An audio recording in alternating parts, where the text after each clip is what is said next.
Halo semuanya, di video kali ini saya mau bikin dessert Thailand yang lagi viral. Ternyata beneran enak banget, super lembut, lumer, dan ini cara membuatnya juga mudah.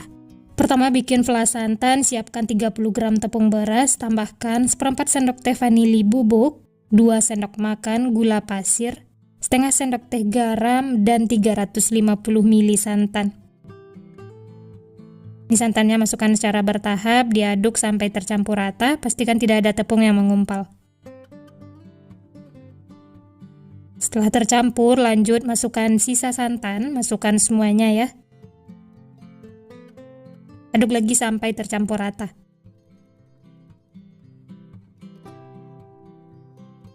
Setelah tercampur dan hasilnya mulus, tidak ada tepung yang mengumpal atau mengerindil, ini siap untuk dimasak. Nyalakan api kompor, di awal gunakan api sedang, lalu ini diaduk terus sampai mengental. Nah, kalau sudah mulai mengental seperti ini, kecilkan api kompor, aduk terus ya supaya tidak ada yang mengumpal atau mengerindil dan bagian bawahnya juga tidak gosong. Kalau sudah meletup-meletup seperti ini, tandanya sudah matang. Matikan api kompor, lalu angkat, aduk sebentar untuk mengeluarkan uap panasnya ya. Setelah itu pindahkan ke dalam plastik segitiga. Ini tujuannya supaya nanti mudah menuangnya ke cetakan.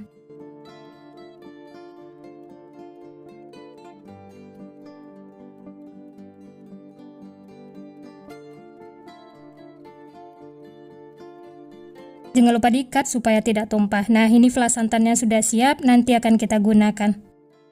Lanjut siapkan untuk bahan berikutnya, 35 gram tepung hankwee. Tambahkan 3 sendok makan gula pasir, seperempat sendok teh garam, dan 350 ml air. Masukkan secara bertahap sambil diaduk sampai tercampur rata. Setelah tercampur rata, lanjut masukkan sisa air sambil diaduk seperti ini ya.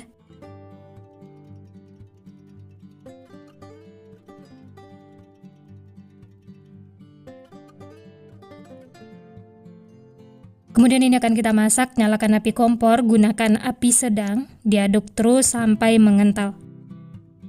Kalau sudah mulai mengental seperti ini, kecilkan api kompor, aduk terus dan masak sampai mendidih. Nah, bisa dilihat sudah meletup-letup dan mendidih, ini tandanya sudah cukup. Matikan api kompor lalu aduk sebentar untuk mengeluarkan uap panasnya. Selanjutnya pindahkan ke dalam gelas ukur dan hasilnya 400 ml. Karena di sini saya menggunakan 2 warna, jadi adonannya dibagi 2 seperti ini. Kalau menggunakan 1 warna, sebelum dimasak bisa langsung tambahkan pewarna makanan. Untuk warna yang pertama, saya pakai merah rose. Bahkan secukupnya, lalu diaduk sampai tercampur rata. Dan warna yang kedua, saya pakai warna ungu.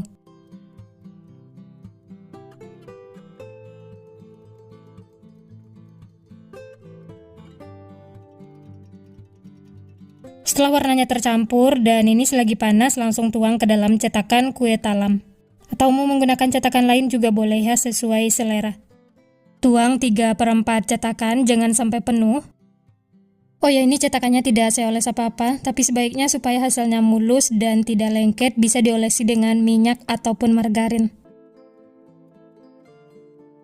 Setelah semua cetakan diisi, lanjut tuang fla santan. Semprotkan di bagian tengahnya seperti ini. Isi sampai cetakannya penuh.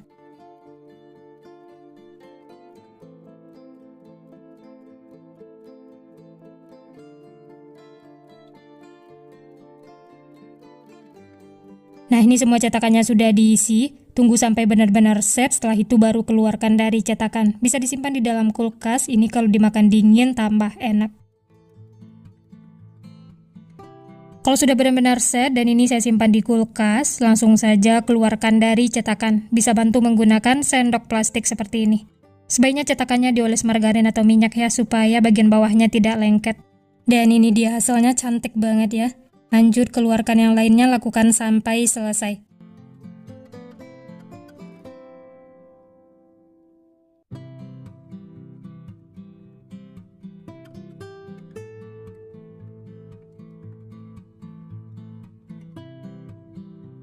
Nah, ini semuanya sudah dikeluarkan dari cetakan. Dari satu resep ini dapatnya 12 piece. Ini cantik banget, menul-menul.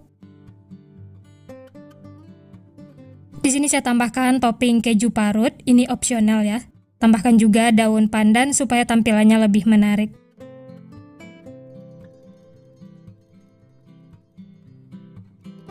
Nah ini dia teman-teman, Masya Allah tampilannya cantik, menarik, tidak perlu jauh-jauh ke Thailand, ternyata bikin sendiri, mudah, dan bahan-bahannya juga simple, ekonomis. Dan ini langsung saja kita coba, teksturnya lembut, kenyal, dan ini mirip-mirip dengan kue nona manis. Tapi ini dessert Thailand yang lagi viral, perpaduan tepung han kue dan bubur sumsum, ini beneran enak banget, apalagi dimakan dingin tambah segar. Pertama-tama siapkan 100 ml air, kemudian tambahkan 1 sendok teh pasta pandan. Kalau teman-teman punya daun pandan bisa digunakan ya supaya aromanya itu lebih wangi. Blender daun pandan menggunakan 100 ml air. Lalu ini diaduk sampai tercampur rata. Setelah tercampur kemudian sisihkan, nanti akan kita gunakan. Selanjutnya siapkan wadah, pecahkan 2 butir telur. Tambahkan 140 gram gula pasir, 1 sendok teh vanila,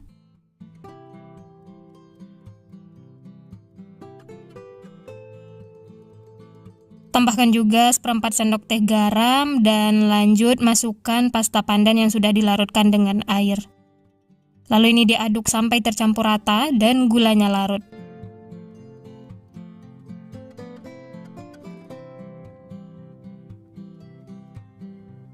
Setelah semua tercampur rata dan gulanya juga sudah larut, lanjut masukkan 250 gram tepung terigu pro sedang. Lalu ini diaduk lagi sampai benar-benar tercampur rata, tidak ada tepung yang mengumpal atau mengerindil.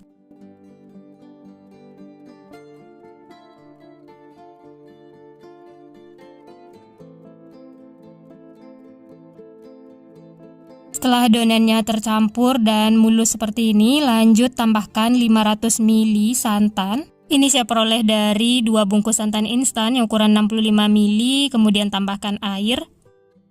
Dan ini diaduk sampai tercampur rata. Oh ya, untuk santannya masukkan secara bertahap ya, sedikit demi sedikit. Ini tujuannya supaya tepungnya tidak mengumpal atau mengerindil, dan mengaduknya juga mudah. Setelah santannya menyatu dengan adonan, hasilnya juga sudah mulus. Lanjut masukkan sisa santan. Masukkan santannya tetap bertahap ya, sedikit demi sedikit sampai nanti santannya itu habis. Dan ini saya mengaduknya sampai benar-benar halus, tidak ada yang mengumpal atau mengerindil, supaya nanti tidak perlu disaring. Tapi kalau adonan teman-teman masih ada yang mengumpal atau mengerindil, bisa disaring ya, supaya nanti hasilnya juga mulus. Nah ini sisa santan yang terakhir, masukkan semuanya, aduk lagi sampai tercampur rata. Setelah tercampur, lanjut masukkan 50 gram margarin yang sudah dicairkan, dan ini posisi margarinnya sudah dingin.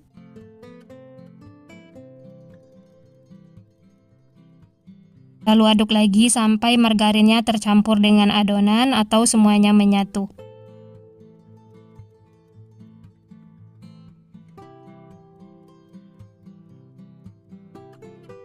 Nah ini adonannya sudah siap, sudah mulus, tidak ada yang mengumpal atau mengerindil, siap untuk digunakan. Selanjutnya panaskan cetakan. Di sini saya pakai cetakan martabak mini yang 8 lubang. Setelah panas, olesi dengan margarin secara merata. Ini tujuannya supaya nanti tidak lengket.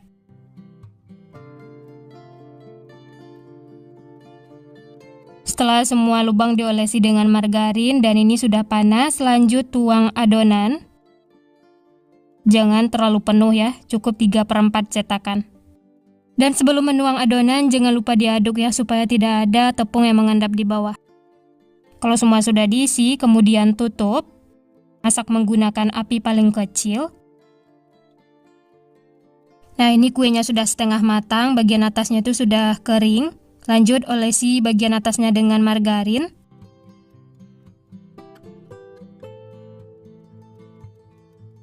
Setelah itu kuenya dibalik ya, supaya matangnya itu merata.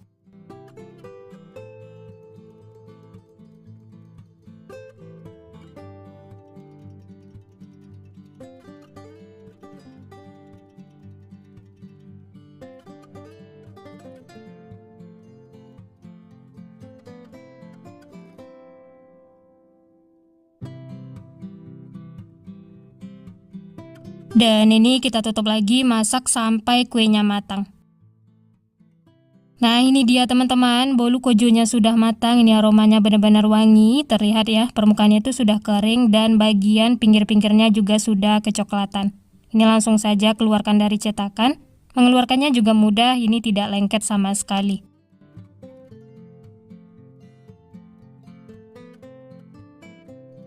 Nah, ini dia teman-teman, bolu kojo mini panggangnya sudah matang semua, siap untuk dinikmati. Dari satu resep ini dapatnya 19 piece. Dan ini untuk teksturnya benar-benar lembut.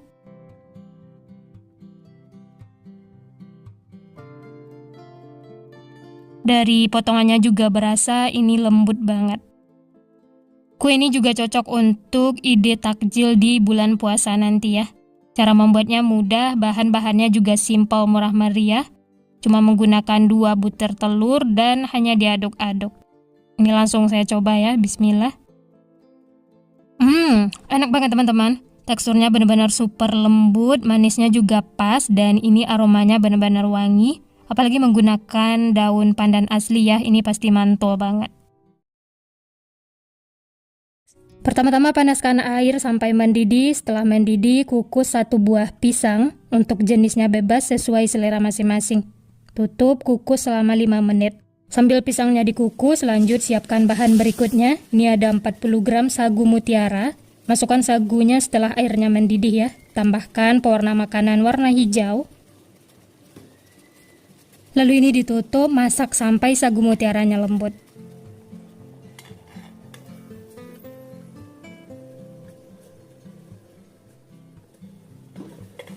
Nah, ini bisa dilihat sagu mutiaranya sudah lembut, warnanya juga sudah merata. Langsung saja matikan api kompor, lalu angkat, cuci bersih, kemudian tiriskan. Lanjut siapkan cetakan kue talam mangkok seperti ini. Bagian bawahnya saya olesi dengan margarin supaya nanti tidak lengket dan mudah mengeluarkannya. Nah, ini pisang yang sudah dikukus, langsung saja potong-potong tipis seperti ini. Kemudian masukkan ke dalam cetakan. Lakukan sampai selesai. Untuk pisangnya saya potong seperti ini, tidak terlalu tebal dan juga tidak terlalu tipis.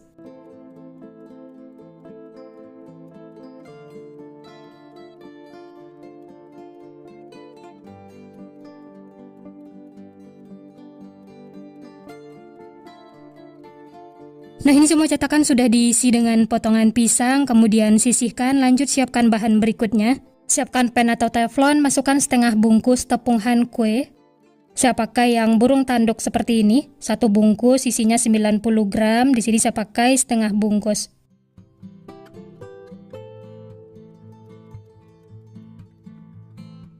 Selanjutnya setengah bungkus Nutrijel rasa kelapa. Ini yang bikin kuenya tambah enak, jadi tidak perlu ditambahkan vanili ataupun vanila. Lanjut 100 gram gula pasir. Aduk sampai tercampur rata. Setelah tercampur, lanjut masukkan 450 ml santan. Masukkan secara bertahap, diaduk sampai tercampur rata.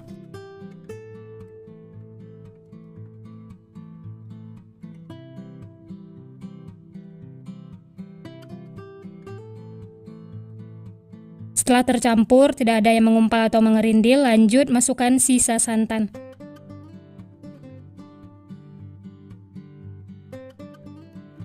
Kalau semuanya sudah tercampur rata, siap untuk dimasak.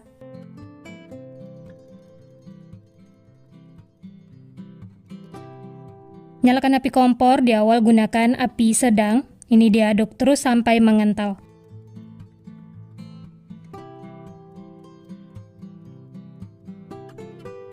Kalau sudah mulai mengental seperti ini, kecilkan api kompor dan aduk terus supaya bagian bawahnya tidak lengket. Selanjutnya masukkan sagu mutiara yang sudah dicuci bersih dan airnya juga sudah ditiriskan. Ini saya masukkan bertahap sambil diaduk.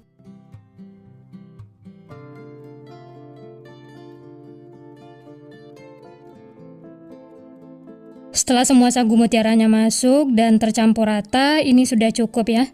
Matikan api kompor lalu angkat dan masukkan ke dalam cetakan kue talam. Isi cetakan sampai penuh. Di sini saya menuangnya menggunakan centong sayur seperti ini. Lakukan sampai selesai.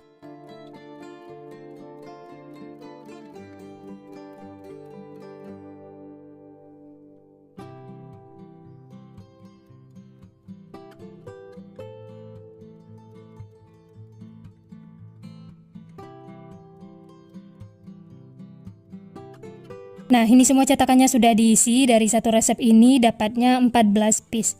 Ini tunggu sampai benar-benar set, setelah itu baru keluarkan dari cetakan. Simpan di dalam kulkas supaya cepat ngeset, dan ini kalau dimakan dingin tambah enak dan segar.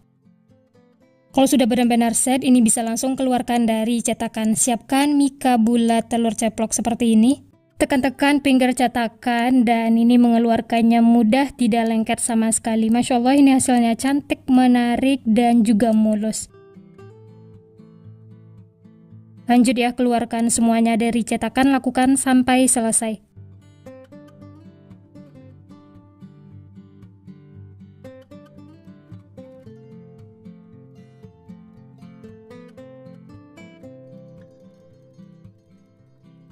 Nah, ini kuenya sudah dikeluarkan dari cetakan. Masya Allah, tampilannya cantik, unik, menarik. Ini cocok banget untuk ide jualan, suguhan acara keluarga, arisan, atau isian snack box. Bisa juga menggunakan cetakan seperti ini ya, hasilnya juga cantik. Ini masukkan ke dalam mika plastik, bisa dijual dengan harga 2.000-an per piece atau sesuaikan dengan modal bahan di tempat masing-masing. Rekomen untuk dicoba karena super simple, hanya diaduk-aduk tanpa dikukus. Cocok untuk ide jualan di bulan Ramadan karena ini beneran enak banget untuk takjil, apalagi dimakan dingin. Ini super lembut, segar, dan lumer di mulut. Bisa dilihat dari potongannya ya, ini super lembut. Soal rasa, ini seriusan bikin nagih, manisnya pas, dan ada rasa kelapa muda yang bikin tambah enak. Apalagi dimakan dingin, ini benar-benar super segar dan lumer di mulut. Yang penasaran dengan rasanya, selamat mencoba resepnya ya. Sekian dulu resep hari ini. Kalau teman-teman suka videonya, jangan lupa tekan tombol like, subscribe, dan nyalakan loncengnya agar tidak ketinggalan resep-resep terbaru berikutnya. Terima kasih yang sudah menonton, semoga resepnya bermanfaat. Sampai jumpa di next video.